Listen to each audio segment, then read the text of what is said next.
I've talked about licensed video games before.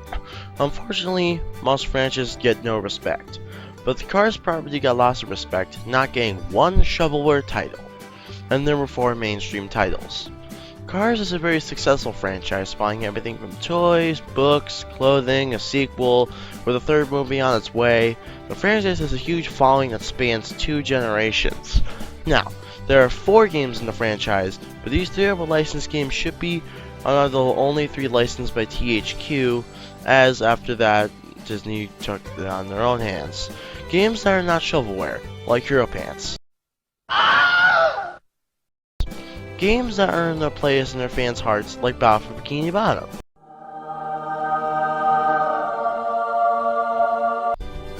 These games are Cars, Cars Mirror National Championship, and Cars Race-O-Rama. These games are some of the best licensed games in years, and hold a huge place in my heart, but I will not let that cloud my judgment. Much facts, no bias. Cars itself laid the foundation for the trilogy. Literally. The game engine that was used for all 3 titles. This doesn't necessarily mean bad games, but it means that the developers had to use their heads to mold the engine to their liking, while keeping the majority of bugs at bay, and later making huge optimizations with an update to the engine with Cars Race-O-Rama. The first 2 games were developed by Rainbow Studios and ported by Incinerator Studios, who killed the Nicktoons crossover franchise after Mirror National came out. Oh no, Jimmy Neutron, what did they do to your head? Your face, it's scarring. Ah! And Incinerator carried the torch with Race-O-Rama. To begin, the first game is quite original. The entire 10-person voice cast for the movie returned for all 3 games. Clancy Brown couldn't voice Mr. Krabs in all 3 of Heavy Iron SpongeBob games, but yeah, these games have their entire voice cast. That says something now, doesn't it? The town of Radiator Springs looks exactly like the movie. These developers really like the movie. The characters look like their movie counterparts, and everything has so much detail. This game was innovative for the licensed game genre. This game was a typical sandbox racing game, but had an impressive lineup for platforms. It had the PS2, PS3, Xbox, Xbox 360, GameCube, and Wii, PSP, DS, and Game Boy Advance, along with PC and Mac. This game has the best platform lineup ever, with every current platform available in 2006. This made the game more likely to get into the hands of a kid, as just the home console lineup helped more kids enjoy the first game. The first thing you see when you boot up the game is a ridiculous amount of cutscenes for the publishers, developers, Pixar, and Disney. There are 5 total opening cutscenes on console, and 6 on PC and Mac, but they are skippable. When you get to the title screen, you are greeted with a great music tune, and desert background with the Radiator Springs sign in the center. That was the greatest sight for me as a kid. Listening to a great song and seeing the greatness of the background alone, and seeing all the game modes, bonus content, and hearing Ramon commenting about how great your paint jobs are. This and the unlockable characters, concept art, and multiplayer made this game into an all-in-one package for fun for every kid who watched the movie in 2006. This game had a long story mode, multiplayer was full of fun, variety, fun and addicting minigames, and just a lot for a kid to do. I will not cover the story, and that's where those games lack hugely, especially Race-O-Rama. The first glimpse of gameplay was quite promising. A race in Radiator Springs that shows the player what to do and how to do it, but still leaves some gameplay areas for exploration, like power sliding and tilting. These were not talked about until later in the game, and leaves some things for experienced players to use early on, while giving the new players something to learn later. This is good. This allows new players to learn later, while letting experienced players who already beat the game get a reward for beating the game. There's also hopping and driving in reverse. The hop mechanic adds a platforming mechanic to the game, as some shortcuts and areas require extra air by hopping as you jump to reach an area, or jump to a shortcut.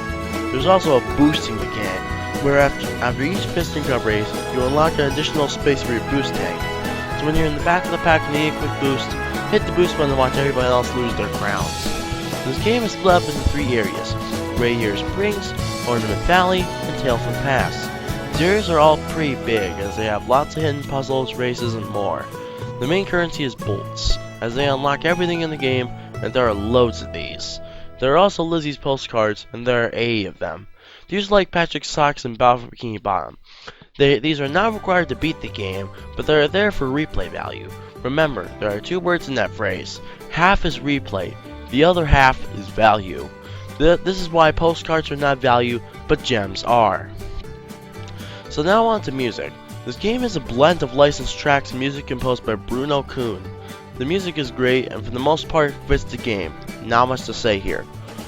Now for the next game, Cars Mirror National. And this game is what not to do after the success of a title.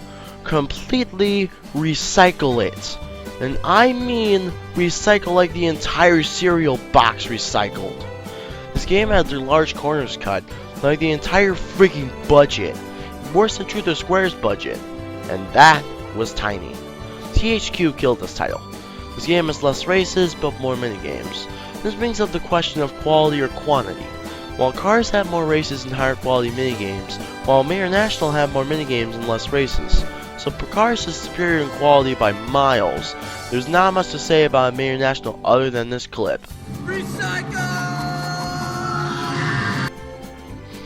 Race-O-Rama is a harder beast to tackle, as this was Incinerator Studios' first standalone Cars game, and you see why I don't like them that much. But when I popped this into my Wii, I was stunned.